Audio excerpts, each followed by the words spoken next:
Hello guys, welcome to our channel. I really hope you all are well at your home.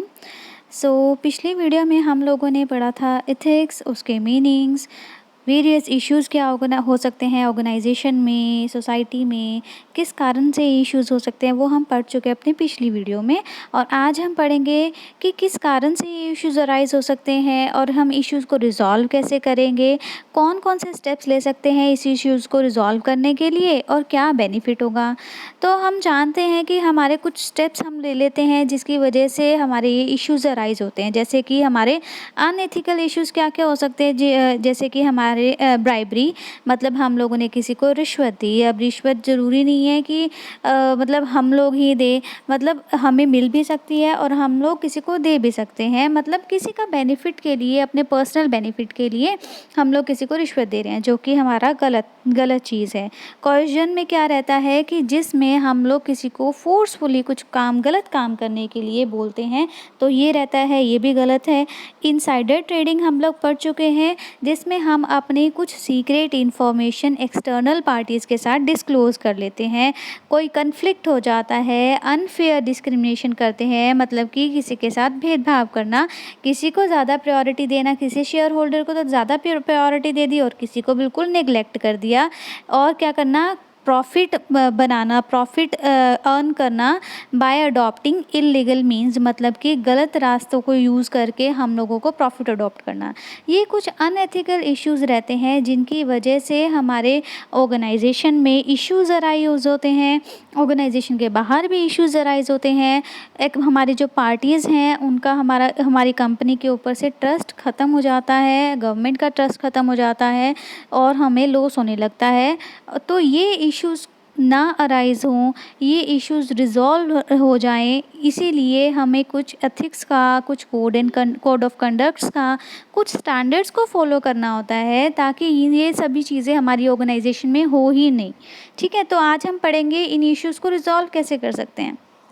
कुछ हमारे practices adopt की जाती हैं ethical programme के अंदर। अब कौन कौन से किस स्टेजेस पे हम लोग ये स्टेप्स ले सकते हैं, at institutional level, at government level and at social and regional level. मतलब कि जब हमारे अलग अलग वेरियस स्टेप्स लिए जाते हैं इन इश्यूज़ को रिजॉल्व करने के लिए, तो सबसे पहले है हमारा इंस्टीट्यूशनल लेवल।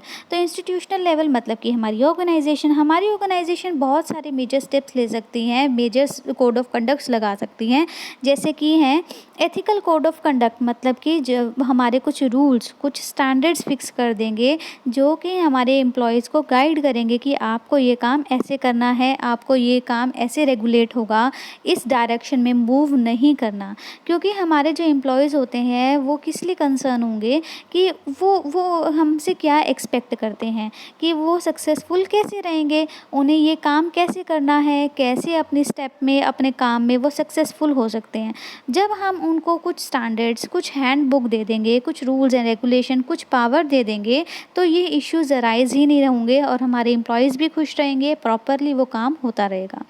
नेक्स्ट आपके पास ऑर्गेनाइजेशन कुछ एथिक्स कमिटीज़ भी बना सकती हैं जो कि ध्यान रखेंगे कि हमारा काम अच्छे से हो, रूल्स एंड रेगुलेशंस के अंदर ही हो, कुछ हमारा उससे हट के ना चले, हमारी पॉलिसीज़ से अलग ना हो, सारे जो हमारे स्टेप्स हैं हमारे रूल्स एंड रेगुलेशन के अंडर ही लिए जाएं। जैसे कि वो स्टाफ को ट्रेनिंग भी दे सकती है, वो इवैल्यूएट कर सकती है टाइम टू टाइम कि इनकी परफॉर्मेंस कैसी है, इन्होंने टारगेट कैसे अचीव किया, कुछ गलत ब्राइबरी तो नहीं दी अपने काम को अचीव करने के लिए, प्रॉफिट गलत स्टेप्स से तो नहीं अर्न किए, और क्या उनको प्रोटेक्ट करना जो कि गलत के ख़िलाफ़ आवाज़ उठाते हैं, मतलब कि जो कि विसल ब्लोअर पॉलिसीज़ को अडॉप्ट करते हैं, उनको भी प्रोटेक्ट करना ये काम रहेगा एथिक्स कमिटीज़ का। तो इंस्टीट्यूट क्या कर सकती है, कुछ हमारे कोड ऑफ कंडक्ट्स बना सकती है, कुछ एथिक्स कमिटीज़ बना सकती है, ताकि ऑर्गेनाइजेशन में मिसफेयर ना किया जाए, कुछ गलत स्टेप्स ना लिए जाएं। Moving further, efforts eight government level, अब गवर्नमेंट भी कुछ हमारे स्टेप्स अडॉप्ट कर सकती हैं, जैसे कि अब वो हमारी जो गवर्नमेंट है वेरियस पॉलिसीज़ बनाती है, वेरियस प्रोसीजर्स बनाती हैं। जब तक वो पॉलिसीज़ प्रोसीजर्स क्लियर नहीं होंगे हमेशा कन्फ्यूजन रहेगी कंपनीज़ में भी, उसके एम्प्लॉयज़ में भी और सभी में। तो हमारी जो पॉलिसीज़ हैं, हमारे जो प्रोसीजर्स हैं वो क्लियर होने चाहिए, ताकि हमारा कुछ हम लोग जो जो गलत स्टेप ना उठा सके, करप्शन के वे में ना जा सके। तो हमारी जो पॉलिसीज़, हमारे जो प्रोसीजर्स होने चाहिए वो बिल्कुल क्लियर होने चाहिए। और every member of BOD of public listed company should be required to sign a code of ethics. हर हमारी पब्लिक लिस्टेड कंपनी के बोर्ड ऑफ डायरेक्टर्स को एक कोड ऑफ एथिक्स को बनाना होता है, साइन करना होता है, प्लेज लेनी होती है कि हम ये रूल्स एंड रेगुलेशंस को फॉलो करेंगे, हमेशा अपनी ऑर्गेनाइजेशन में इनको इम्प्लीमेंट करेंगे। और हमें क्या करना चाहिए, गवर्नमेंट को क्या करना चाहिए, कुछ स्ट्रिक्ट पेनल्टी प्रोविजंस अडॉप्ट करने चाहिए कि अगर ये रूल्स एंड रेगुलेशंस को फॉलो नहीं किया जाता तो इन पे हम कड़े से कड़े कदम उठा सके, पेनल्टी लगा सके, मॉनेटरी पेनल्टी लगा सके, हमारी पनिशमेंट दे सके, कुछ भी, ठीक है, ताकि लोग डरे कुछ गलत चीज़ें, गलत स्टेप्स को उठाने से पहले। और क्या एफ़र्ट्स हो सकते हैं, सोशल लेवल पे भी एफ़र्ट्स हो सकते हैं कि हमारी गवर्नमेंट या फिर हमारी ऑर्गेनाइजेशन या फिर हमारी सोसाइटी मिलके ही कुछ हमारे की हेल्पलाइंस यूज़ करे। और ये काफ़ी ऑर्गेनाइजेशंस ये चीज़ यूज़ भी करती हैं, कुछ हेल्पलाइन यूज़ करती है, ताकि और कोई हमारा एम्प्लॉयज़ कोई भी प्रॉब्लम को फेस कर रहा है तो वो जल्दी से जल्दी उनकी इश्यूज़ को रिज़ॉल्व कर सके, उनके वर्क प्लेस पे अगर कोई प्रॉब्लम है तो वो इश्यूज़ रिज़ॉल्व कर सकें। तो ये कुछ एफ़र्ट्स लिए जाते हैं हमारे इंस्टीट्यूशनल लेवल पे, गवर्नमेंट लेवल पे और हमारे सोसाइटी के लेवल पर।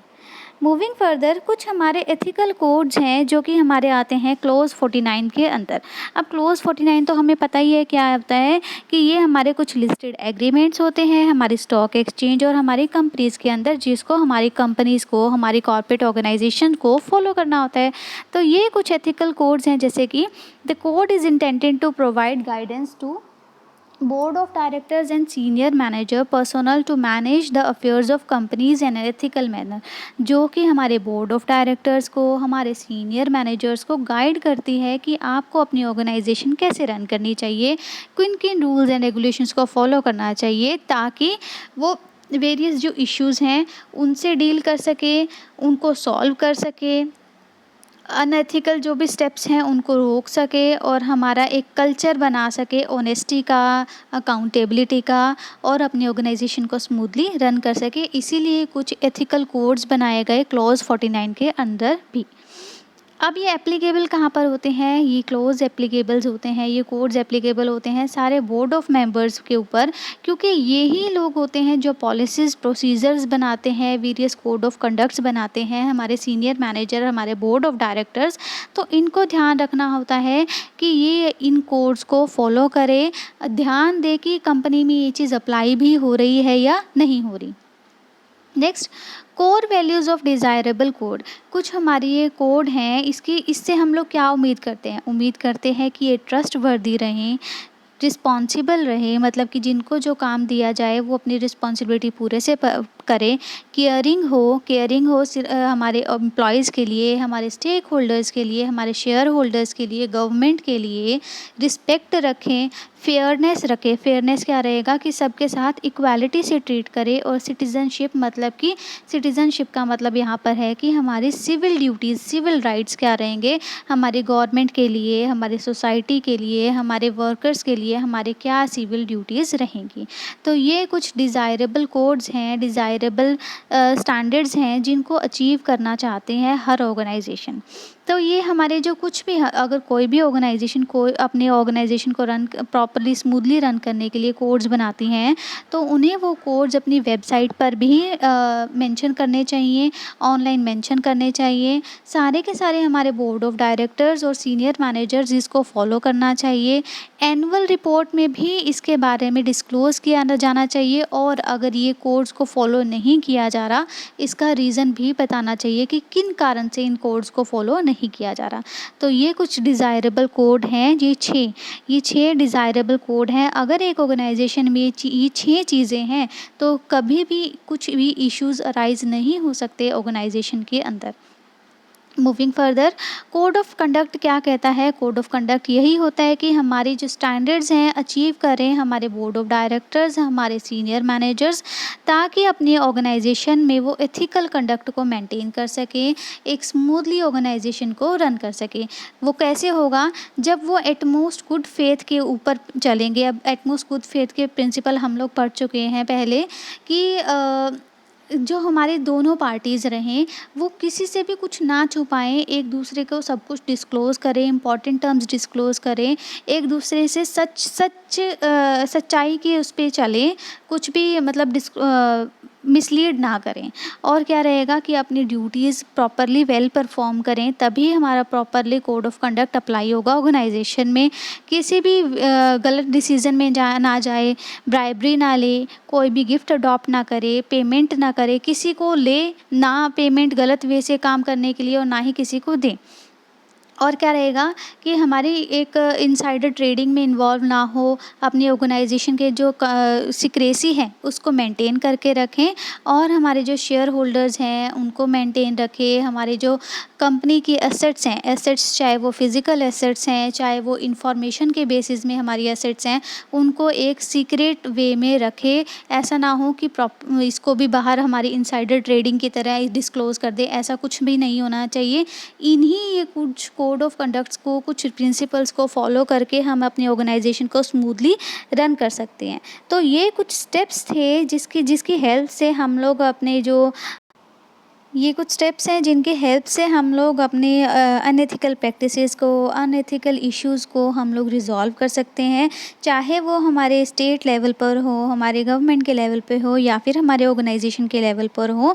इन कोड ऑफ कंडक्ट्स को फॉलो करके हम अपनी ऑर्गेनाइजेशन को स्मूथली रन कर सकते हैं। अब ये बेनिफिट्स भी इसी के अराउंड ही घूमते हैं कि हम अपने लीगल एक्शंस को मेंटेन कर सकते हैं, प्रिवेंट कर सकते हैं।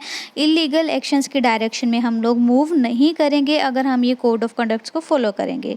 अपने जो हमारे टैलेंट है, हमारी ऑर्गेनाइजेशन में करंट एम्प्लॉयज़ है, टैलेंटेड एम्प्लॉयज़ जो हैं उनको मेंटेन करके रख सकते हैं, और दूसरे जो टैलेंटेड एम्प्लॉयज़ है या हमारी कोई भी इंटरेस्टेड पार्टीज़ हैं उनको हम लोग अपनी ऑर्गेनाइजेशन की तरफ अट्रैक्ट कर सकते हैं। हमारे इन्वेस्टर्स जो हैं उनका इंटरेस्ट मेंटेन करने के लिए भी हमें ये एथिकल कोड ऑफ कंडक्ट्स को फॉलो करना ज़रूरी है। और क्या रहता है कि अगर हमें अपने एम्प्लॉयज़ को सपोर्ट करना है, स्ट्रॉन्ग टीम वर्क मेंटेन करनी है, ऑर्गेनाइजेशन में हाई प्रोडक्टिविटी को रन करना है, तो भी हमें ये एथिक्स को, कोड ऑफ कंडक्ट्स को फॉलो करना है। तो ये कुछ हमारे कोड ऑफ कंडक्ट्स के बारे में डिटेल्स थी। I hope you like my video. Please like, share and subscribe my channel. Thank you and have a nice day.